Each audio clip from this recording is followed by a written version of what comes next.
Thank you for joining Strangers Stopping Strangers. This is podcast number 16. I welcome back for anybody who is returning, and a thanks for stopping in to anybody who's new.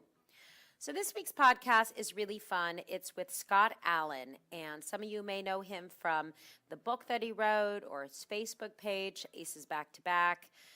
It's really fun hearing his stories, and he has a lot of experiences to share with us. And it was meaningful to me because his Facebook page really was the very first Grateful Dead, Deadhead social media group that I stumbled upon, which has now become, a source of meeting so many people and so many amazing groups. And his group remains always really informative and really fun, and something I am always happy to be checking in on and talking to people with.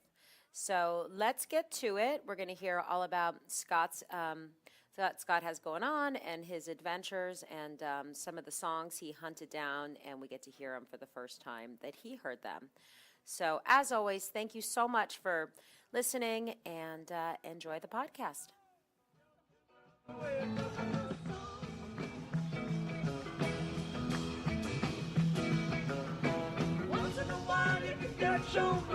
Well, welcome, Scott. Thank you so much for joining Strangers Stopping Strangers podcast.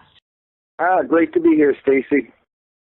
Well, I'm so excited to have you as a guest, and I want to have you share your stories because there's so many. But, I have to say, my little reason I'm so excited, other than just talking to you and you being a really cool person, is the first time we talked, I told you, your Aces Back to Back, your book, and your Facebook page was kind of my first introduction to the online Grateful Dead community. And so this is thrilling to me. This is exciting. Great. That's very flattering. Thank you. The page went really well. I was shocked at how it's grown and how it's developed. It's Deadhead fueled. I try to sort of keep it informative in an intelligent way and make it fun at the same time. And this page is it's kind of really surprised. I remember the first like, and I was so happy. And then you reach these, higher numbers, and you just think to yourself, wow. So, yeah. But I think that I really try to keep it Deadhead-oriented, fun, and informative. And I think that's why we've had some success with the page. And thank you for your kind words about the book. No, you were the introduction, and you were, again, my first online Dead community ever. I mean, a Deadhead for years, but in this new world, you were my introduction, and the community that it's out there, and you can connect with people and hear stories. And right. Then I bought your book, and your book was amazing. Obviously, your book is what the Facebook page came after. So, I mean, tell me. Well, I want to hear so much. I want to hear about your stories and your experiences and the book. So where should we start?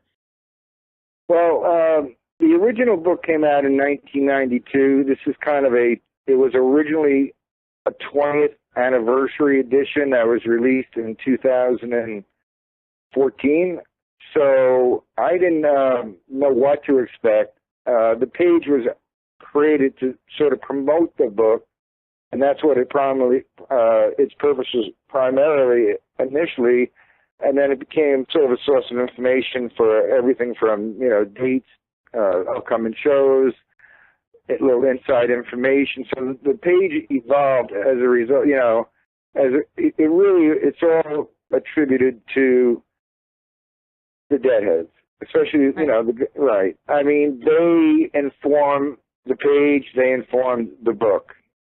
When I wrote the book, I wasn't pretentious enough to think that I had written the perfect Grateful Dead book. That'd be, but I wanted to write a really well-informed Grateful Dead book, and I was not afraid to put my writing out there on the page and have people tell me, this is great, embellish it, enhance it. This is factually incorrect, change it or remove it. And here's a story you never heard. Let me tell you this one. So that was the really pleasant, the real pleasing aspect of the book and the page where they sort of came together, was that the Deadheads really informed the book through the page. And it was a process, but, it's why I feel like what I have now, what we have right now is a really, really up-to-date, very accurate, and a lot of fun, the book itself.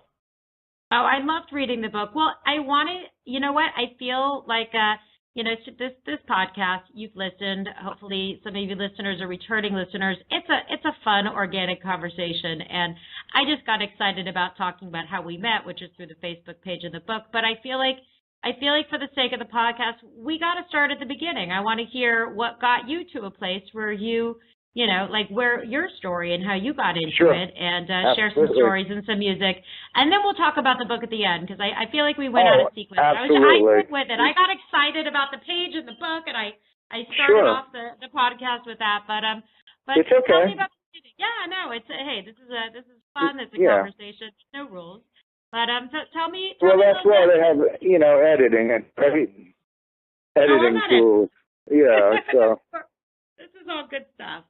So tell me about the beginning of your story. I want to hear it. I know everyone else wants to hear it. Okay. The funny thing is that I grew up in the Bronx and New York City. Manhattan was a garden, Madison Square Garden. There were second homes of sorts. From the time I was literally young, 14 years old. It was a different world then in the 70s. My parents, it was okay to go down to Manhattan with my younger brother or my friends. Teenagers didn't face some of the, so the world to me was Madison Square Garden and Manhattan, some of the theaters around it, the old Academy of Music, which later, the Beacon and some of those places. So, I had seen over 100 concerts before I'd ever seen the Grateful Dead. I remember working in a record store in high school, and we were required to go through the record racks and coming to the Grateful Dead section and saying, "This is one band I will never be into." Wow. Yeah, right. I was into British rock, David Bowie, the Stones, the Who, Led Zeppelin. I was into rock and roll, the Allman Brothers, etc. But I had never really connected with Grateful Dead. It wasn't that I disliked the music. I knew the hits, Truckin', Casey Jones. It just didn't seem to be my kind of music. Fast forward to college. I get to college, and I had a sort of an awkward high school experience. I went to an all-boys prep high school, so by the time I got to college, there was a large adjustment socially for me. And a group of friends who are really older guys, freshman year, sophomore year at Fordham, sort of took me under their wing and, come on, we're going out. I don't really want to go out. No, you don't understand. You are coming out. So, and then ultimately at the end of the night, we'd end up partying, and there was always this same music on, and people seemed really happy and dancing. And finally, I realized, these guys are Deadheads, and they're playing the Grateful Dead at the end of the night, and that's what, leading everyone to have this crazy time. So two of my friends said, we're taking you to a show. Okay. Again, I had seen, every major band you can think of, from Led Zeppelin to The Who to the individual members of the Beatles. Yes, the Allman Brothers, you name it. I had seen them. And my first Grateful Dead concert was like nothing I had seen. And it does sound cliched, but it was the proverbial lightning bolt between the eyes. And I was hooked almost, not from the get-go, but when Donna started to do her vocal scat from Scarlet into Fire at my first show, I was like, this is amazing. This is like nothing I've ever heard. And I was pretty much hooked after that. That was it. Well, it's funny because, I love music, and really deciding to do this podcast was a extension of a conversation with my friend about music and all kinds of music, and the Beatles and Harry Nilsson and this and that. Mm-hmm. And she said, you love music. And and I narrowed the field into the Dead because really I am a Deadhead, and it's a special breed of people. But I always say there's concerts and there's Dead shows. Right. And only the Deadheads really understand that. You don't go to a Dead concert, you go to a Dead show. And I think you just articulated perfectly that concerts are great and music's great. but only Yeah. the Dead on a show. You know, like it's different. Well, it's like going to a family reunion. You don't go just to meet people. There's the food, there's the fun, there's the partying, there's everything that happens before and after. And I had not experienced anything like that. You know, you don't sort of hang out before Led Zeppelin or tailgate after The Who. Maybe you do, but you get my point. You know, this was something that was very unique to me. The cultural aspect, the social aspect of it, I took my time with it. And when I started to really get into it was when I started to road trip, like in late 70s, early 80s, going up to New York, you know, to see them playing places like Binghamton and Syracuse and Rochester, that I really started to appreciate the Grateful Dead and the culture that surrounds them, the Deadheads, the whole idea of getting on the road, that whole Jack Kerouac, you know, Neil Cassidy, right, that whole sense of that. And it just always seemed to, you know, come together. And as you move through the process,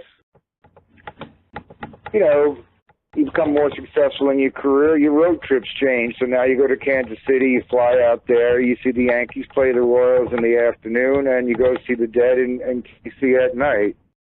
Right. Right. And the next day you fly in. It's amazing. Yeah, no, I haven't gotten there yet. I'm still waiting. I'm still waiting to get there, but I'm on the road. I'm in my first airline trip, but again, I'm digging it though. That's amazing. It's so fun. Yeah, well, it's like Jerry said, you can't run away and join the circus anymore. So people sort of road trip with the Grateful Dead or, you know, the various bands that play these days. 2 summers ago, I mean, one of the great things I did, I drove out west and saw 6 Rat Dog shows in the summer of 2014, and I had the time of my life. It took me back to my childhood. And went all through Phoenix and Arizona and New Mexico, Texas, California, Nevada. It was just tremendous. And went to some of the national parks. Saw Bobby play 6 times, Salt Lake City. But again, the idea of not just road tripping and seeing shows, but, you know, going to Bryce National Canyon, all that was the way I always approached seeing the Dead. And even in Chicago, going to Buddy Guy's Club when, you know, for the Dead reunion shows in 2015. So I always tried to make it more than just the Grateful Dead, but the Grateful Dead were the reason to get me there. Oh, I am so on the same page. I mean, it's funny. You and I have been, you know, in touch, and we're both going to be down seeing Bobby, not this weekend, but next weekend at the Cap. And one of my best friends from California, hey Liz, if you're listening, is flying out. And we do an annual, we get together, you know, I'm from California, I live on the East Coast, and we usually in the fall try to meet for like a girls' getaway for 2 or 3 nights. And we were trying to figure out where it was going to be. And this year I was like, you know what, just hold the phone because there's going to be some sort of music coming out, some sort of tour, something, and I can't, like, you know, use my time and money for a separate girls trip when then all of a sudden something is going to be announced and I'm going to want to go. Like, I got to hold it down.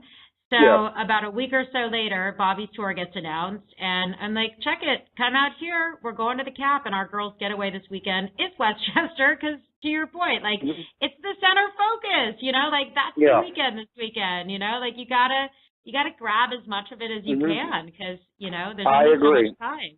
It's been a steady, well, you know, you couldn't have put it any better, Staci, because like I always tell people, you know, Phil's playing all these shows at the Capitol and some of them are not even close to going out. And I'm like, you're going to regret it in 5 years or whenever he decides to hang it up, that you didn't go see at least one of these shows, you know? I mean, if someone had told me in the 80s that Phil Lesh, 30 years forward, would have his own band, be playing regularly, be totally accessible, and interpreting Grateful Dead with excellent musicians, you know, interesting musicians, I would not have believed you. And I think people, they lose that perspective. And this is Phil Lesh. He's like a living legend. Even Bobby, go see one of those Bob Wood shows on this tour. It's not going to last forever, and you're going to regret not having done it when the day comes. I totally agree. And you're going to a Yeah. couple of them because we're going to meet in person, which I'm excited about. And then you were saying you're going to Tennessee, is it after? No, I'm just going to go to the Cap, and that's basically, Okay. so that's all I need. And but I am going to see, a few other shows. I think Phil is playing in October too. So, I like to see everybody. I like to see Fish once a year, Bobby whenever I can, Phil. I'm not a heavy concert. Well, I guess I am a little bit, but as far as certain bands, related to the Dead, I don't need to see them. Even Dead and Company just once or twice a tour, and I'm happy. A little different than when I was younger, when I would see All Nine Nights at the Garden, in September of '88. I just don't have that kind of energy, and I feel, without sounding snobbish, I've seen almost everything. There's little that could possibly be, that I haven't seen, and I don't mean that again in the snobbish way, but just in an appreciative way. Yeah, correct. And I don't want to walk down my memory, seeing, I don't see too many shows. And I appreciate when I see Phil once or twice a year, things like that. But I'm really looking forward to Bob. I'm looking forward to the band that he has with him, seeing Steve Pinnock play with him. And the album is fantastic. I really enjoyed the new album. Yeah, that was fun doing the live stream the other night. That was very cool. I'm excited to see it. Well, let's play some music. So this podcast, again, I want to have more talking because I think you have, again, so many great stories and things to say, but I want to mix in some music. So the first show we talked about recording, we picked a couple songs from The Garden. So tell me a little bit about why we picked those. Well, Garden, October 11th, 1983 is a show we had discussed. It was the first time I had seen the Grateful Dead perform, and the only time I had seen the Grateful Dead perform, St. Stephen. It was a really exciting moment, exciting night. I was with my younger brother and my two younger brothers and a bunch of our friends, and we had no idea. I think people knew because they had sound checked it. I'm glad we weren't amongst those, who got. But when it was totally unexpected, and those are always my favorite moments of the Grateful Dead, when they broke out something that you never expected and played it really well. And that was what happened that night with, St. Steve coming out of the space. It was just exciting and a memory for life, not just as a Deadhead, but as a person. Yeah. I cherish that memory. No, that's awesome. Well, we're going to bring you back to it. So that's the fun thing about what I'm doing. I call it a digital scrapbook. St. Stephen from Madison Square Garden on October 11th, 1983. Everybody enjoy.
the day goodbye. Speedy narrow, sharp and narrow. What a lot of feeding that you have spread. Several seasons, with their reasons. What the biggins of love is calling you.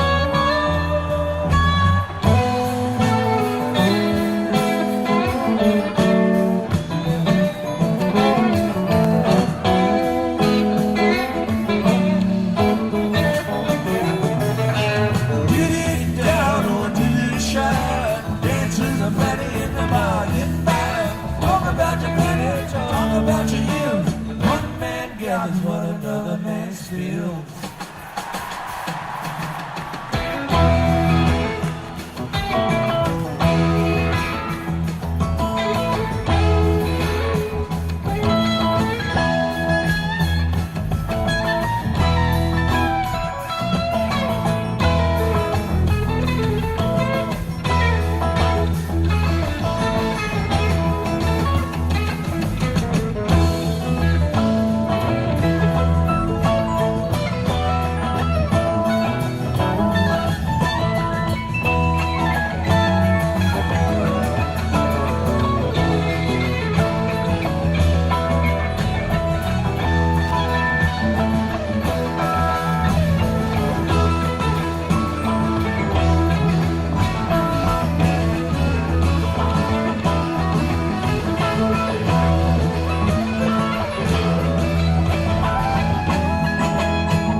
Saint Stephen will remain. All he loves he shall regain. He shall watch by the fire of the Lord. Yes, so long he's got to call it home. Comes crawling, lie up to woman. Feeling that going yes of yours. You answer, yes I can. But baby, yes to the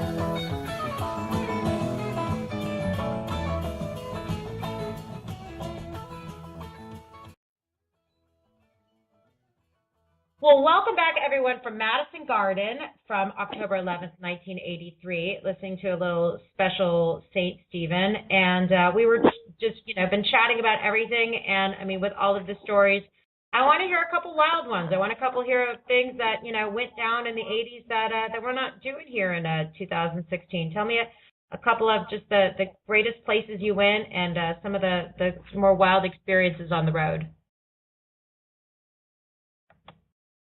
Well, one of the great times that I had was seeing the two, formerly the Warlocks shows in Hampton, Virginia in '89. They having a lot of trouble. They had been having a lot of trouble for some time with the outside scene. And so they came up with this tour in the fall. There was one in the spring, one in the fall, where they played places they normally don't play, Milwaukee, cities like that, out-of-the-way places, to try to diffuse some of the problems that were going on outside. And so one of the strategies they came up with in the fall of '89 was to play two shows at the Hampton Coliseum, billed as formerly the Warlocks, in the hope that not as many people would show up and work to some degree. There wasn't the usual craziness outside, but inside they were just on fire. I mean, two of the greatest shows I've seen back to back, and the October 9th may be one of the better shows I've ever seen. Certainly is one of the better shows I've ever seen. And we traveled down from New York. I had some friends that were going to school at Washington, in Washington, D.C., and we met. We went to the show, and you could tell from the first night, the October 8th night, I mean, I guess the October 8th and 9th, the anniversaries are coming up, but there was just a crackle in the air that was so electrifying. And you knew that something was going on, and they broke out a lot of songs they had not played, from Death Don't Have No Mercy to Addicts of My Life.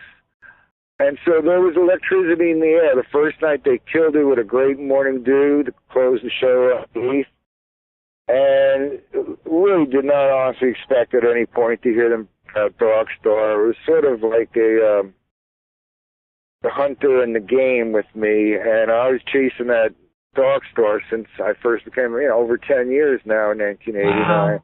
Right. So that was a well-earned Darkstar. You put in a lot of shows to get to that point. Staci, the night before my first show, which was at the Garden in '79, they played it, and there were so many near misses along the way. Not because they didn't play it that often, but it was the last thing I expected. So that made it, just really exciting. And the fact that I was with a group of friends that were very close to me, just really was very thrilling. It was nothing like that. I remember Jerry kind of hit the opening note and then stopped. And I remember thinking, that sounds like Darkstar. But that's not going to happen. Yeah, but that's not going to happen.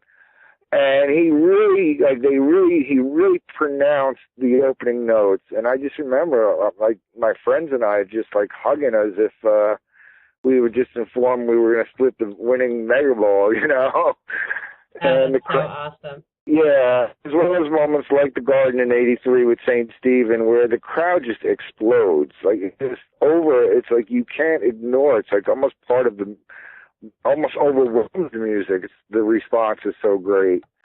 And it was a good Darkstar too. I mean, they did not, they really went out there a little bit.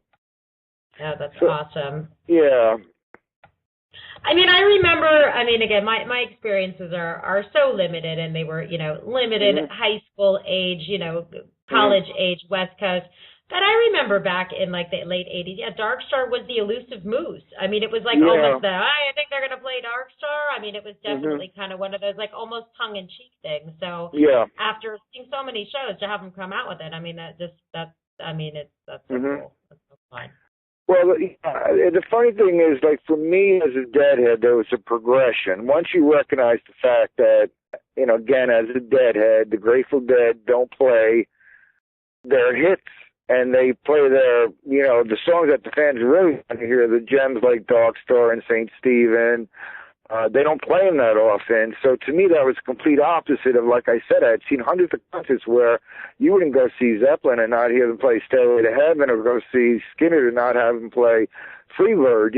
For me to go see the Grateful Dead, I'm like, well, why I'm getting, they're not even playing Truckin', they're not playing Casey Jones. Why are they playing? But they weren't playing Darkstar. So, as I said, it's like a progression. Once I got recognized that there were certain songs like you alluded to, you hunted them. And the first one that I really wanted to hear was Iko Iko. And I finally got to hear that kind of late '79 or early '80.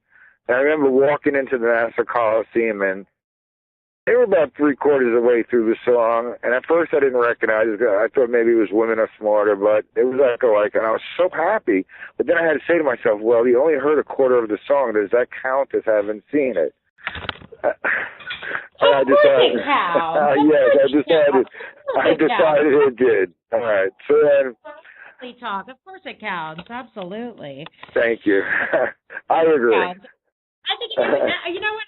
If you hear it from the parking lot, it counts, right? I don't know. I agree. You're in the experience, Yeah. This is it's we're not in a casino. Of course it counts, Great. Absolutely. We're counting cards here a little.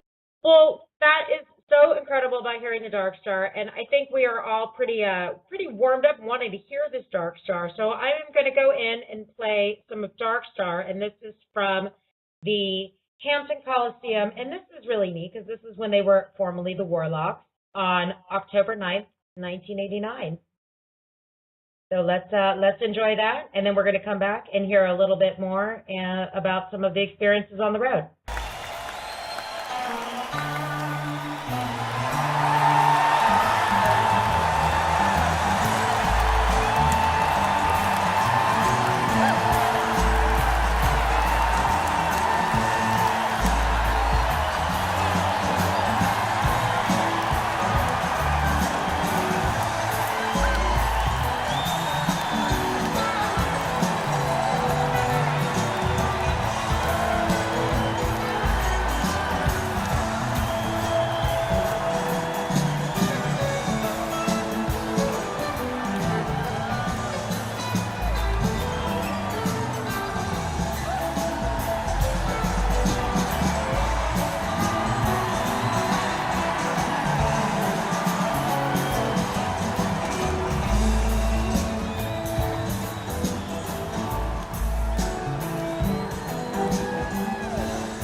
Wow, what a Darkstar. That is so cool. So I want to hear next on the story. What other songs were you looking to hunt down? Tell me what was next on the list. Well, next was really Morning Dew, and that's the song again. I never sort of expected to hear them play. I was only into being a Deadhead for 2 or 3 years now. 1980. I think I've been seeing them about 2 years, and I go to see them at Nassau Coliseum in May of 1980. And I had just made the decision to transfer to the University of Oregon from school where I'd basically grown up in New York City called Fordham. So it was a really exciting time in my life. And there was, a lot of uncertainty, but, with that, there was always excitement for me. And just before I decided to go out there in the summer of 1980, I went to see the 3-night in mid-May at the Nassau Coliseum. And the last night, I'd never seen them. I'd seen the Grateful Dead maybe 6 times by then.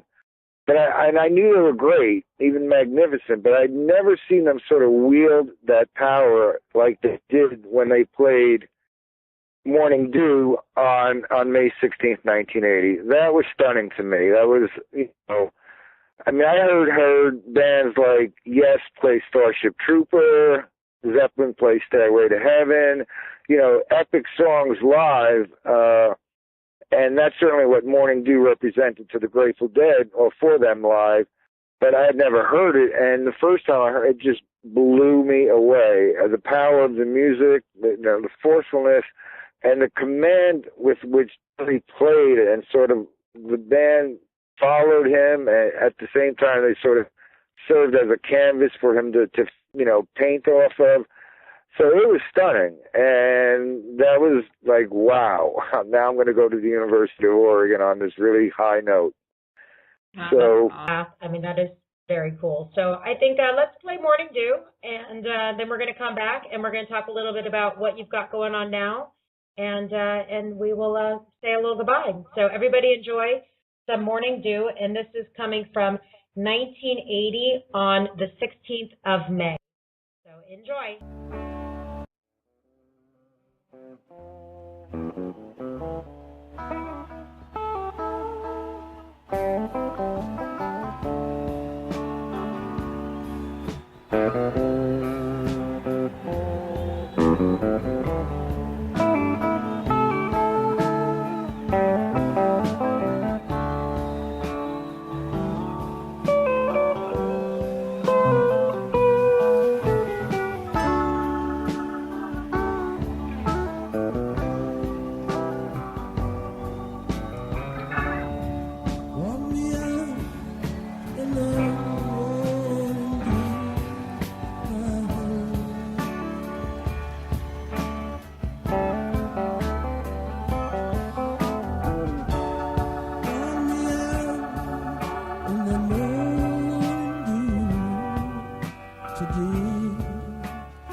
Well, welcome back from listening to Morning Dew, and I wanna go up to modern times. So, I mean, you've got some kind of exciting stuff going on. I want you to share what you have coming out, and some of your thoughts on the music going on today, and what we've got to look forward to.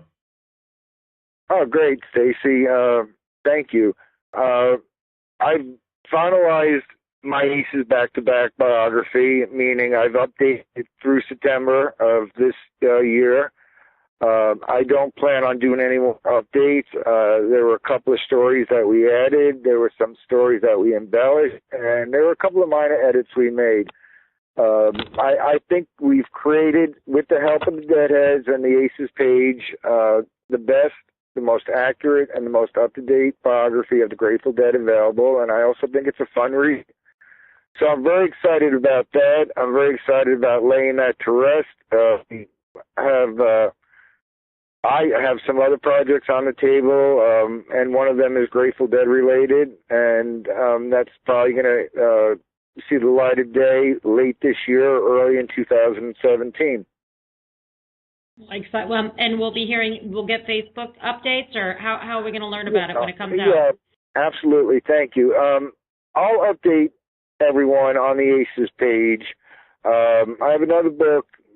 We're not sure what it's going to be called, but it's sort of a supplemental history, meaning the stories that are not in Aces back-to-back, a lot of stories that I wrote, in fact, they're all essays I wrote about the Grateful Dead, about some of my travel experiences like we discussed, and some of the stories that Deadheads would really enjoy that, quote-unquote, didn't make the cut for the Aces biography. It's an extensive collection of my essays. It's much different than the biography, which is sort of history driven. This is more essays and fun stories, more stories about John Lennon and Jerry at the bottom line. The whole story more. So I'm really looking forward to that, and I expect that will be completed later this year and probably released early in 2017. And then from there, I think it's time to leave the Grateful Dead behind. I have some other things that I'm working on as a writer, something related to my teaching experiences in the 1980s in the South Bronx, teaching minorities to play golf. I've completed a book there that I'm hoping to release as well in 2017. So I'm very excited. Writing is the focus of my life now. I consider myself to be a writer. It took a long time to say that and to think that way, but, I taught for 28 years, and now happy to be able to put my energies and my focus to writing, and I appreciate the people who read what I write and who respond to it, who criticize it, and who praise it. They inform my writing, and I'm very grateful for the people the Deadheads who come on Ace's page and respond to what I write, and who are encouraging and complimentary, who correct me. and who just want to, be friends or learn. It's a very informative thing. As far as the future, with the Grateful Dead, it's hard to say how long is still going to, continue to do shows at the Capitol. I do believe that Dead and Company will reform, and I think they're going to be playing next summer. I've had one source tell me that, so that they've already booked some dates in Colorado and at Folsom Field for July 2017, and allegedly there's going to be a date at Telluride tied in with that. So I'm imagining after John Mayer tours and releases his album in early 2017, we'll see Dead and Company get back together and tour in the summer. And, that was a wonderful experience for everyone to have to follow a Grateful Dead band doing well on the road in the summer. And I think people had a really good time with Dead and Company 2016. And I'm hoping that, I'm believing that that's going to be the case, next year. And I'm sure you heard that Billy and Bobby band with Jeff Chimente and Dave Schools of Widespread Panic, and they're going to be playing Riviera Maya, Mexico in January. And I know. I would do anything to be at that concert. When I saw that, I knew I had my work national sales meeting sometime in January, and I immediately got on, and it's the same week. So it was bittersweet to it killed the dream, but at least it didn't prolong it into the agonizing can I or can I not. It was like a swift death to a quick dream. I saw it and I resourced the calendar and was oh, but how fun for all those people going there. Yeah, apparently it's a great place to see a show, and Further played there, and I think Fisher played there, and I think String Cheese. There's only so much time in the day, and there's so much money in the till. You can't do it all, and you can't see it all, and that's something I learned a long time ago. And I'm really thankful for the Grateful Dead shows that I saw, and I write that repeatedly, and I'm thankful for the experiences that I had as a kid, and even as an adult, with the Grateful Dead, around the Grateful Dead, with the Deadheads, in the parking lot, in the arenas, in the theaters. I feel really blessed and a part of the Grateful Dead experience. And I think, people are not going to just judge the music aspect of the Grateful Dead decades or even centuries from now. I think people are going to look at the cultural and social aspects and find that to be equally fascinating, if not more fascinating. I agree. No, I agree. It's a sure. It's a band beyond description, right? For it's a band beyond description, and Deadheads are equally beyond description. I was telling someone. I'm sorry? I said a community like no other, really. Yeah, really, who else would you trust but a Deadhead, if you're in a tight spot, who hasn't had a story where your car breaks down and the only person who stops is a Deadhead, we're kind people. I think we care for each other. We look out for each other. There's a love that bonds us. And I'm happy that the experiences that informed me as a young person, as a young adult, were a lot, in the company of the Grateful Dead and the Deadheads. And I feel blessed for that. So, 40 years forward, the fact that I can report on it and bring news and information and my books to people via my page and my writing is the least I can do in return for the many wonderful experiences I had musically, just making friends socially, and even mentally and psychologically, how my mind was opened and how my mind was changed and exposed to different ways of thought and different ways of thinking and different approaches to life, the metaphysical and beyond that. That's why I think, as I said, the Grateful Dead are going to be explored and dissected for a long time, long after they've kicked over the likes of me. How you get no argument out of me on that one. That is for sure. And we were blessed. To have it in our lifetime it's like a once in a century thing, you know, not just the whole quote unquote phenomenon, but Jerry Garcia. I mean, that's a once in a century person. You know, he was not just a musician. I mean, he's a really intelligent person, person who was really thought way ahead of, you know, like he saw things like recycling and the decay and the you know, the way we misuse and mistreat the earth. You know, he was aware of shit like this going back to the 80s, you know, before it became real popular or trendy, to, you know, to tie yourself to a tree or something. God forgive me. I agree. Yeah, Jerry was the man. I mean, it all came through Jerry. As good as the rest of the guys were, Jerry was sort of not just a conduit. He was the spark plug. He was the source. I'm not deifying him because I think, but he was really a unique, bright individual, as I described him, once in a century personality, a once in a century person.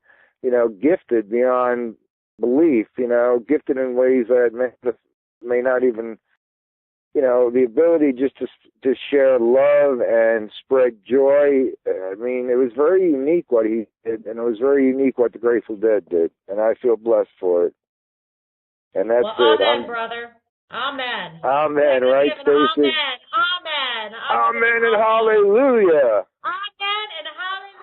Well, thank you, Scott, for joining. And as always, everyone, thank you so much for tuning in and have a good couple weeks. Bye.